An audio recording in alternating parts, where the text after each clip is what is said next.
August 1st is going to come, and we will have most of our deals finished, if not all. We haven't really had a lot of luck with Canada. I think Canada could be one where they'll just pay tariffs, not really a negotiation. As August 1st approaches, the occupant of the White House isn't offering an olive branch. Instead, he's chambering rounds in a shotgun and labeling it diplomacy. Canada finds itself increasingly sidelined, facing mounting pressure, as if there weren't enough already, to strike a deal that will almost certainly involve tariffs. A 35% tariff on all Canadian imports unless they agree to terms he favors. Not the agreement they already signed, but a new one forced under a tight deadline. Here's the twist, though. Canada didn't protest or beg. They just nodded politely and started redirecting their trade elsewhere. No outburst, no social media frenzy, just quiet resolve, which in diplomatic terms speaks louder than a confrontation. The real question is, who's actually walking away from the negotiating table? As the August 1st deadline looms closer, the White House's leading man, let's call him the dealmaker-in-chief, has turned trade talks into a reality TV spectacle. The USMCA, still technically in play, allows over 90% of Canadian exports to enter the US duty-free if they comply with the rules. Sounds ideal, doesn't it? But there's a catch. Tucked away in the shadows is Section 232, a legal relic from 1962 that's been dusted off. Canada's now getting hit with tariffs as high as 50% on steel, aluminum, copper, and auto parts, a real gut punch. Canada didn't just feel caught off guard, they felt double-crossed. They're thinking, we signed the USMCA, and you're still squeezing us. That's not deal-making. It's a sneak attack dressed up as negotiation. Now, the deal-maker is cranking up the heat, threatening that if Canada doesn't cave by August 1st, a blanket 35% tariff on everything will be his idea of a friendly nudge. That's not a compromise. It's a blaring ultimatum screaming, submit or pay the price, with no hint of allied goodwill. Canada's leadership, Prime Minister Mark Carney, Minister LeBlanc, and provincial premiers, are united. They'd rather have no deal than a bad one rush to dodge a tariff bullet. They view this not as petty politics, but as a fundamental breach of trust, if not the agreement itself. Quietly, they've reassessed their risks and chosen to stand firm. So instead of a deal, we've got a standoff. Instead of collaboration, we've got coercion. The USMCA exists on paper, but the trust it was built on is long gone. Canada's left asking, do we negotiate in good faith or just brace for the fallout? Remember that 35% tariff threat the White House maestro lobbed at Canada? Well, hold on tight, because while Canada was busy dodging economic blows, they also realized the USMCA, while still alive on paper, is dead in spirit. Over 90% of their exports should flow into the US duty-free, as long as they follow the rules of origin, the very foundation of the agreement. But hidden in the fine print is that 1962 Section 232, wielded like a secret weapon. Canada's been slapped with up to 50% tariffs on steel, aluminum, copper, and auto parts, a betrayal of the deal they thought was solid. This wasn't a mistake. It was a calculated move. Now, the chief negotiator, let's say the man with the headline-grabbing tie, is doubling down. He's issued a warning. No new deal by August 1st, and it's 35% tariffs on all Canadian goods. That's not diplomacy. It's a high-stakes shakedown with a ticking clock. Canada's leadership, Carney, LeBlanc, the premiers, are in lockstep. Better to walk away than sign a bad deal under pressure. This isn't grandstanding. It's a refusal to bow. Look at the data.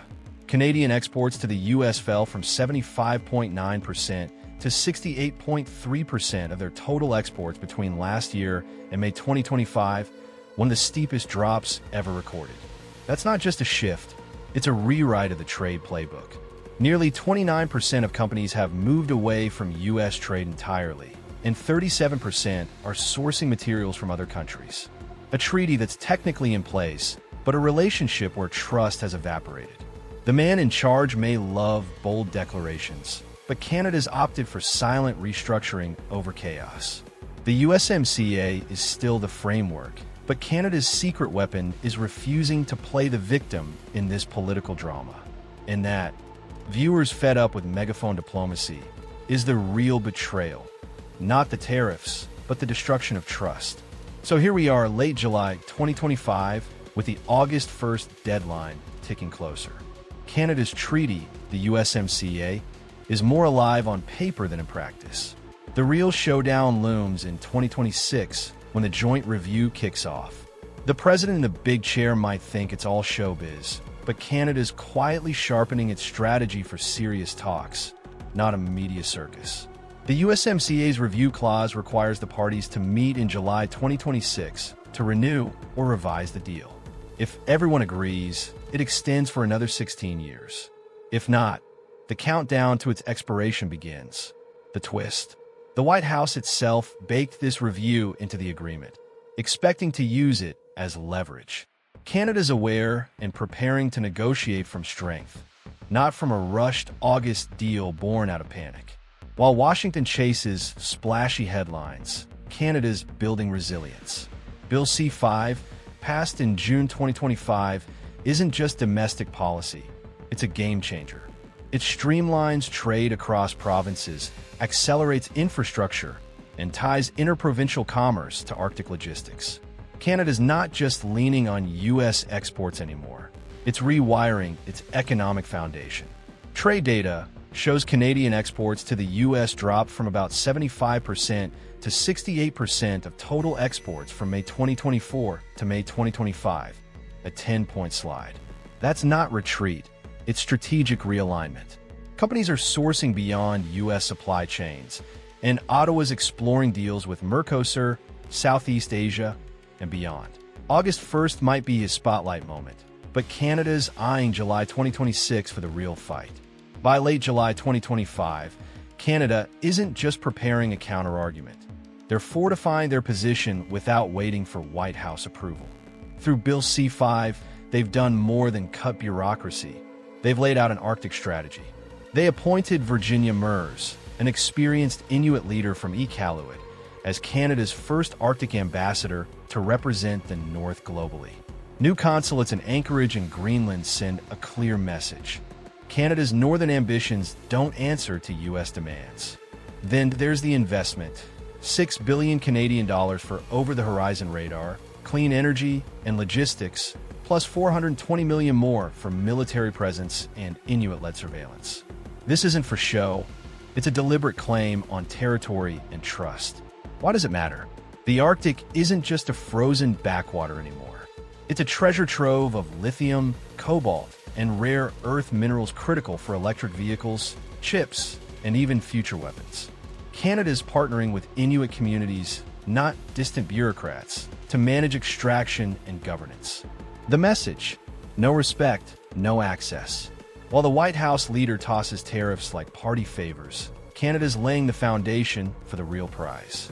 They're not just seeking access, they're securing sovereignty with infrastructure, indigenous leadership, and geopolitical clout.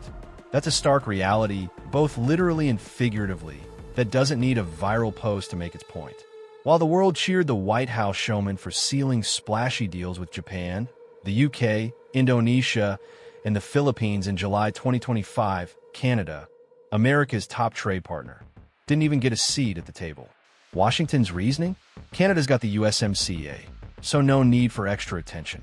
In other words, no drama, no spotlight, just a quiet dismissal across the border.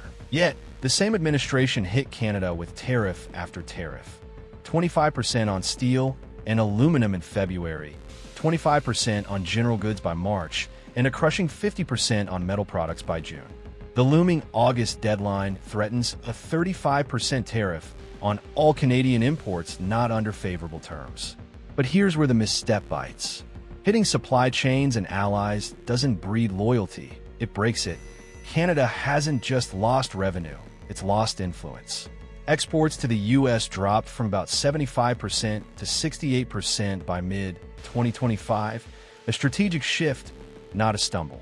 While the man in the big chair chases photo ops and quick headlines, Canada's redrawing the trade map, choosing resilience over a pressured August 1st deal. By doing so, They've turned being overlooked into being independent of American influence, because you can't lead an ally you betrayed. By mid-2025, while the White House leader slaps on tariffs and basks in applause from headline-hungry partners, Canada's quietly reshaping the Arctic and leaving the U.S. off the invite list. At the recent Arctic Council chairmanship handover from Norway to Greenland under Denmark's leadership, Canada strengthened ties with Denmark, Norway, and Greenland, with the U.S. barely in the conversation. Suddenly, the White House is sidelined in a region where Russia and China are charging ahead, and America's role feels more symbolic than significant. Meanwhile, the U.S. relies heavily on foreign sources for critical minerals. The 2024 U.S. Geological Survey report notes that over 70% of U.S. rare earths come from China, with up to 90% of refined supply processed through Chinese channels. Canada, however, is building Arctic capacity with indigenous-led governance. Canada's securing influence through geography, resources, and alliances. The U.S. isn't just losing trade deals, it's losing ground, both literally and economically, to a neighbor that doesn't need permission to build power. By late July 2025, the North American landscape is shifting. Canada and Mexico quietly forged a trade strategy that bypasses U.S. approval. After both received tariff threat letters, they held bilateral talks, turning an American ultimatum into a foundation for regional unity. No fanfare, no press conference, just a meaningful cross-border handshake. Further south, Brazil, facing a steep 50% tariff threat, didn't just push back, it pivoted toward BRICS, Asia, and regional integration, refusing to play second fiddle. Meanwhile, Colombia, Argentina, and Chile are quietly exploring ways to reduce U.S. economic reliance. This isn't a temporary rift, it's a subtle decoupling. America isn't just losing trade partners. Stay tuned for our next deep dive into the evolving world of global politics and economics. Hit that subscribe button now.